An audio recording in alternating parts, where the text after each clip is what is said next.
கட்சியே வந்து Lima rose கையில் இருக்கு. எப்படி சாத்தியம்? இப்பதான் வந்து அவங்க இணைஞ்சாங்க. எதன் அடிப்படையில் நம்ம வந்து அவங்கள நம்புறது? கரன்சி அடிப்படையில். லீமா ரோஸ் கட்டுப்பாட்டில் இந்த ரோஸு தானே எல்லாம் பாடிட்டு இருக்கிறாங்க, இந்த கூவத்தூர் போல. அப்படி ஒரு சூழ்நிலை. லீமா ரோஸை கட்சிக்குள்ள கொண்டு வரும் பொழுதே ஒரு திட்டத்தோட தான் கொண்டு வந்திருக்கிறாங்க. திமுக ஆதரவுல அமைச்சர் ஆகிறதுல பிரச்சனை இல்லை. திருமாவளவனை முதலமைச்சராக வச்சு CV சண்முகமோ SP வேலுமணியோ இவர்கள் அமைச்சர்களாகி அதுல திமுக ஆதரவை பெற்றதுல தவறில்லை. மெரிபா பன்னீர் சோடா, ஐ ட்ரஸ்ட் மெரிபா. விஜய் கூட சேர்ந்தா மந்திரி பதவி வாங்கிக்கலாமா? திமுகவில் திருமாவளவனை முன்னால நிறுத்தி திமுக ஆதரவு பெற்றுக்கலாமா? இதுக்குள்ளதான் இவர்களுக்கு ஒரு போட்டி இருக்கே ஒழிய கட்சியை பத்தி இவர்களுக்கு அக்கறை இல்லை. தூய சக்தி ஊழல் சக்தி இணைந்து தூய ஊழல் அப்படிங்கிற சக்தியா? அப்ப இப்படி விமர்சனத்துக்கு பயப்படுறவரு எப்படி இவங்களை எல்லாம் அமைச்சரவையில சேர்த்துவாரு? பாஜக யாருக்கு எதிராக அரசியல் பண்றாங்க? அவங்களும் திமுகவுக்கு எதிராக தானே பண்றாங்க. அப்புறம் ஏன் நீங்க வந்து பாஜக கூட சேரக்கூடாதுன்னு CV சண்முகம் பேசின இருக்காரு இல்லையா? கடந்த காலங்கள் நோக்கம் ஒன்று தானே. இவங்களுக்குங்க நிறைய காசு சம்பாதிக்கணும், இது மட்டும்தான் நோக்கம். குறிக்கும். ரிஃப்ளெக்ட் நேயர்களுக்கு வணக்கம். இன்று நாம் சந்திக்க இருக்கக்கூடிய சிறப்பு விருந்தினர் அதிமுகவின் முன்னாள் MP மற்றும் முன்னாள் MLA KCP அவர்கள். ஐயா வணக்கம். முதல் முறையாக முதலமைச்சராக திரு ஜோசப் விஜய் அவர்கள் பதவியேற்றிருக்காரு. அனைத்து கட்சி தலைவர்களும் சந்திச்சாரு. ஆனால் அதிமுகவில் மட்டும் ஒரு சிறிய மாற்றம். CV சண்முகத்தை போயிட்டு அவரது இல்லத்தில் சந்திச்சிருக்காரு. அதை தொடர்ந்து இன்னைக்கு பார்த்தோம்னா CV சண்முகம் மற்றும் SP வேலுமணி, அதாவது இப்போ EPS versus SP Velumani CV Shanmugam தரப்பாக பிரிந்திருக்காங்க. இந்த தரப்பு வந்து திரு ஜோசப் விஜய்க்கு வந்து ஆதரவு அளித்திருக்காங்க.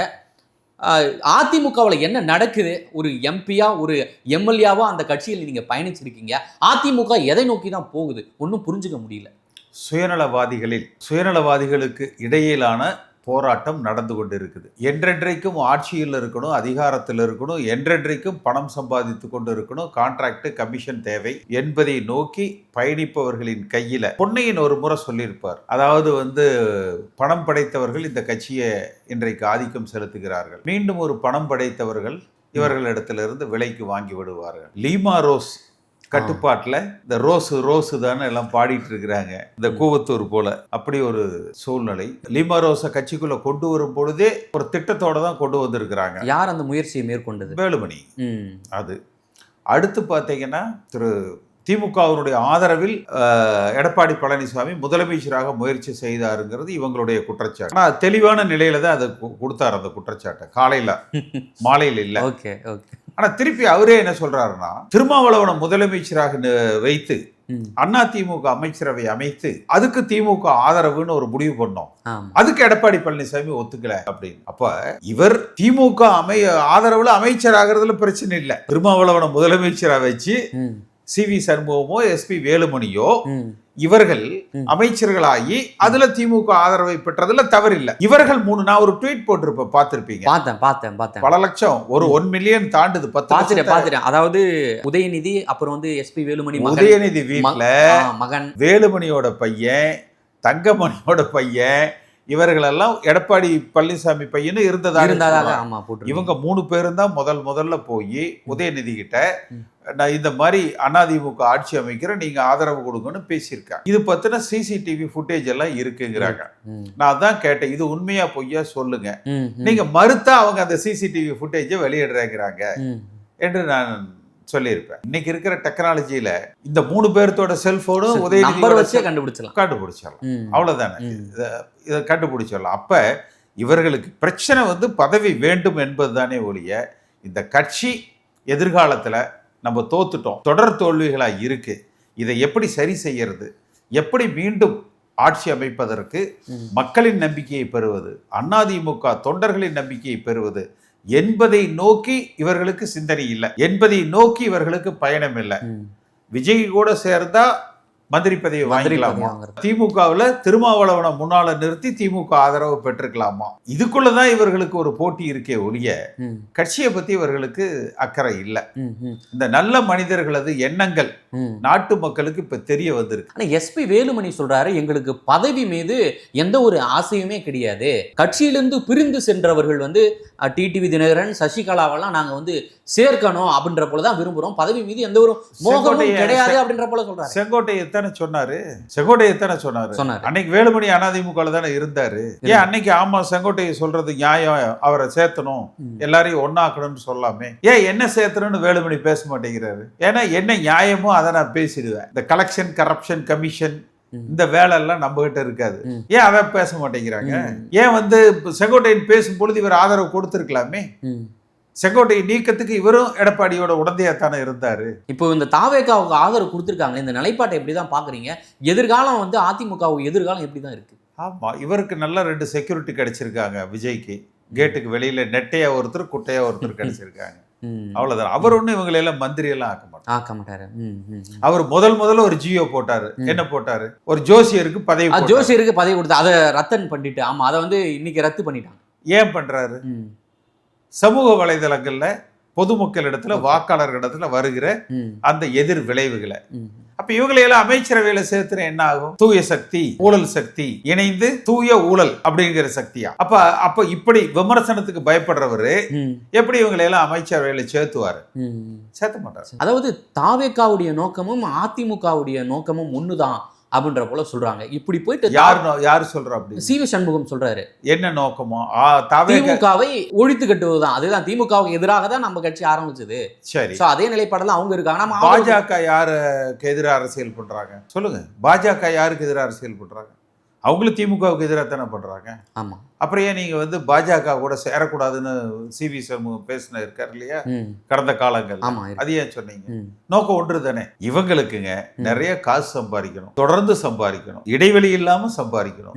இது மட்டும்தான் நோக்கம், குறிக்கோள். இப்போ வந்து 5 வருஷம் அவங்க ஆட்சியில் இல்லை, அதுக்கு அடுத்து என்ன செய்யறதுன்னு தெரியாம அவங்க தாவேக்கால போய் அவங்க தஞ்சம் போடுறாங்க. என்ன செய்யறதுனால தெரியாம இல்ல, நமக்கு என்ன தேவைன்னு அவங்களுக்கு தெரியுது. அமைச்சர் பதவியை பிடிக்கணும். அது எப்படி போய் பிடிக்கிறதுங்கிறதுக்கான முயற்சி தான். இப்போ திமுகவை எதிர்த்து தான் நம்மளுடைய கட்சி அதிமுக துவங்கப்பட்டது அப்படின்ற போல சொல்றாங்க. ஆனா வந்து அதிமுகவும் திமுகவும் சேர்ந்து ஆட்சி அமைக்கும் அப்படின்றதுக்கு வந்து எடப்பாடி அதுக்கு ஏற்றுக்கொண்டாரா? அதெல்லாம் தெரியல. அது இவங்களுக்குள்ளதானே தெரியும். இப்ப இவர் சி.வி. சண்முகம் வந்து இன்னைக்கு தந்தி டிவியில ஒரு இது பார்த்தேன். சி.வி. சண்முகம் பேசியிருப்பார். திருமாவளவனை முன்னிறுத்தி அவரை முதலமைச்சராக்கி எல்லா அதிமுக முழு அமைச்சரவை 30 பேர் பதவியேற்று அதுக்கு திமுக இருந்து வெளியிலிருந்து ஆதரவு கொடுத்து பேசணும். அதுக்கு எடப்பாடி பழனிசாமி ஒத்துக்கல. எடப்பாடி பழனிசாமி முதலமைச்சராகி முழு அதிமுக அமைச்சரவை அமைத்து அதுக்கு திமுக ஆதரவு கொடுத்து அதுக்கு தான் எடப்பாடி பழனிசாமி ஒத்துக்கிட்டாரு. அப்ப இவர்களது நோக்கம் என்ன? திமுக ஆதரவு தவறுங்கிறது இல்ல, யாரெல்லாம் அமைச்சர் யார் முதலமைச்சர் என்பதுதான் இவர்களுக்குள்ள பிரச்சனை. இப்போ வந்து தொடர்ந்து இந்த பக்கம் எடப்பாடி பழனிசாமி முதலமைச்சரா இருந்தேன்னா, அந்த பக்கம் திருமாவளவன் முதலமைச்சரா இருந்தேன்னா, அந்த அமைச்சரவை ஆதரவு யார் கொடுக்கறாங்க? திமுக கொடுக்கறாங்க. அப்ப அந்த திமுக ஆதரவு பெற்று பரவாயில்லையா? அது சரியா? இப்போ வந்து எடப்பாடி பழனிசாமி சொல்றாரு, எல்லாருமே வந்து துரோகம் செஞ்சுட்டாங்க எனக்குன்னு சொல்றாரு. அதே போன்று வந்து நம்மள நம்பி வந்த நம்ம என்ன செய்யறோமோ அதுதான் நமக்கு திருப்பி வரும். நம்ம நம்பி வந்த கூட்டணிகளுக்கு வந்து நம்ம வந்து துரோகம் செஞ்சுட்டோம் அப்படின்ற போல சொல்றாரு. இவரை நம்பி பதவியில் அமர்த்துறவங்களுக்கு இவர் என்ன செஞ்சாரு? நம்பிக்கை துரோகம் பத்தி இவர் பேசுறாரு. இப்ப கட்சியே வந்து லீமா ரோஸ் கையில இருக்குன்றீங்க, அது எப்படி சாத்தியம்? இப்பதான் வந்து அவங்க இணைஞ்சாங்க, எதன் அடிப்படையில் நம்ம வந்து அவங்கள நம்புறது? கரன்சி அடிப்படையில். உங்களால வந்து ஒரு எம்எல்ஏக்கு 25 கோடி 30. நான் லீமா ரோஸ் கட்சியில சேர்ந்த போது ஒரு பதிவு போட்டிருப்பேன். லீமா ரோஸுக்கு எம்எல்ஏ சீட்டு கொடுத்த போது ஒரு பதவி போட்டிருப்பேன். ஒரு வெள்ளங்கத்தை உள்ள, அதாவது ஒரு தெரிந்தோ தெரியாமலோ ஒரு அபாயத்தை உள்ள சொருகிறாங்க. இது நிச்சயமா தேர்தல் முடிவுகளுக்கு அப்புறம் அதிமுகவை ஒரு பிளவுபடுத்துற நடவடிக்கை இருக்கும் அப்படின்னு போய் பாருங்க. அதையே அத்தனை பேர் கட்சி விட்டு போயிட்டாலும் அதிமுக வலிமையோட இருக்கும், மீண்டும் வென்று ஆட்சி. அதுதான் என்னோட கேள்வி. எம்ஜிஆர் கட்சிங்க, ஜெயலலிதா வளர்த்த கட்சி, இது எம்ஜிஆருடைய கட்சி. அதனால இவங்களை பத்தி எல்லாம் வந்து யாரும் கவலை இல்லை. 3வது இடத்திற்கு சென்று விட்டது. ஆனா அதையும் அதெல்லாம் பாத்துக்கலாங்க. அடுத்த தேர்தலில் வென்று ஆட்சி அமைக்கும். என்ன அந்த தொண்டர்களால் ஒரு தலைமை உருவாக்கப்படணும். அதுதான் தேவை. இந்த எம்எல்ஏக்களை வச்சுக்கிட்டு பணம் கொடுத்து பேரம் பேசி தலைமையை தேர்ந்தெடுக்கிற இந்த முறை எப்போ கொண்டு வந்தாங்களோ அதில் தான் அதிமுகவுக்கு ஒரு சரிவே ஆரம்பம் ஆச்சு. விஜய் வீட்டிற்கு மறைமுகமாக சென்றாங்க, அவங்களை யாருன்னு வந்து தெரிவிக்கணும் அப்படின்ட்டு இன்னைக்கு சட்டசபையில வந்து பிரேமலதா போட்டு உடைச்சிருக்காங்க. யாரு அவர்கள்? ஏன்னா பேரம் பேசுறது இப்போ வந்து அதிமுகவுடைய இருக்கக்கூடிய ஒரு தரப்பினர் தான் விஜய்க்கு ஆதரவு தெரிவிச்சிருக்காங்க. ஸோ அப்படி இருக்கையில அதிமுகவா அது அப்படின்ற போல கேள்வி எழுந்திருக்கு இல்லையா? தெரியாது, அதெல்லாம் அவங்களுக்கு தானே வந்து தெரியும். ஆனா என்னை பொறுத்த வரைக்கும் இவர்களுக்கு அமைச்சரவையில் வாய்ப்பு தருகிற எண்ணத்துல விஜய் இல்லை என்பதை மட்டும் என்னால புரிந்து கொள்ள முடிகிறது, யூகிக்க முடிகிறது. இது அதிமுக கட்சியை பலகீனப்படுத்தி விட்டாங்க. நீங்க தேர்தல் நேரத்துல பாத்தீங்கன்னா ஒரு கொடி பறக்குது, ஒரு கூட்டணிக்கு வர்றாங்கன்னு ஒரு பிம்பத்தை கட்டமைச்சாங்க. அமித்ஷா பேசிட்டாரு, முடிச்சிட்டாரு, நம்ம கூட தான் கூட்டணின்னு ஒரு பிம்பத்தை கட்ட. அதனுடைய விளைவுகள் என்னாச்சு? அதிமுக பலகீனாச்சு, தவேக பலமாச்சு. அதை இப்ப மறுபடியும் விஜய் செய்கிறார். இதை புரிந்து கொள்ளுகிற சக்தி இவர்களுக்கு இல்லை. அதற்கு சுயநலம் தடுக்குது இவங்களை. என்னுடைய நிலைப்பாடு என்பது வந்து தொண்டர்களால ஒரு தலைமை தேர்ந்தெடுக்கப்படணும், கட்சி வலிமைப்படுத்தப்படணும். தவேகவும் வேண்டாம், திமுகவும் வேண்டாம். அதிமுக வருகிற உள்ளாட்சி தேர்தலில், அடுத்து வருகிற நாடாளுமன்ற தேர்தலில், இடையில் வருகிற சட்டமன்ற தேர்தலில் முழுமையாக வெற்றி பெறுகிற இயக்கமாக கிளை அளவில் இருந்து எல்லா அடிமட்ட தொண்டர்களையும் அதிமுகவுக்கு என்றென்றும் வாக்களிக்கிற 2 கோடி வாக்காளர்களையும் அவர்களை எண்ணங்களை பிரதிபலிக்கிற வகையில தலைமையும் கட்சியும் பயணிக்கணும். சுயநலம் இல்லாத நேர்மையான லஞ்ச ஊழலுக்கு அப்பாற்பட்ட எம்ஜிஆர் வழியில் இந்த இயக்கத்தை வழிநடத்தக்கூடியவர் தலைமையில இந்த இயக்கம் பயணிக்கணும். இப்போ இன்னொரு குற்றச்சாட்டும் வைக்கப்படுது. அதாவது எஸ்பி வேலுமணி மற்றும் சிவி சண்முகம், விஜயபாஸ்கர் மேல இருக்கக்கூடிய இந்த குற்ற வழக்குகள், அதாவது எஸ்பி வேலுமணி மீது இந்த சிபிஐவே குற்றப்பத்திரிகை தாக்கல் செய்திருக்கு. அதே போல சிவி சண்முகம் கனிம வழக்குள்ள இந்த விஜயபாஸ்கர் மேல இந்த கஞ்சா குட்கா அது போன்ற வழக்குகள் இருக்கு. இதையெல்லாம் வந்து பெருசா எடுக்கக்கூடாது, அந்த வழக்குகள் வந்து அப்படியே இருக்கணும், அதுக்காக தான் விஜய்க்கு அந்த ஆதரவு அப்படின்ற போல ஒரு. சரி, அப்படி போனாங்கன்னா மத்திய அரசாங்கத்தை கையில தானே சிபிஐ இருக்குது, என்ஃபோர்ஸ்மெண்ட் டைரக்டரேட் இருக்கு. அவங்க நடவடிக்கை எடுத்தா இருக்கலாம். நீங்க சொல்லக்கூடியதும் ஒரு காரணமா இருக்கலாம். ஓகே, மிக்க நன்றி சார். நேரில் வந்து பல்வேறு தகவலை பகிர்ந்தமைக்கு. மெரிபா பன்னீர் சோடா, ஐ ட்ரஸ்ட் மெரிபா.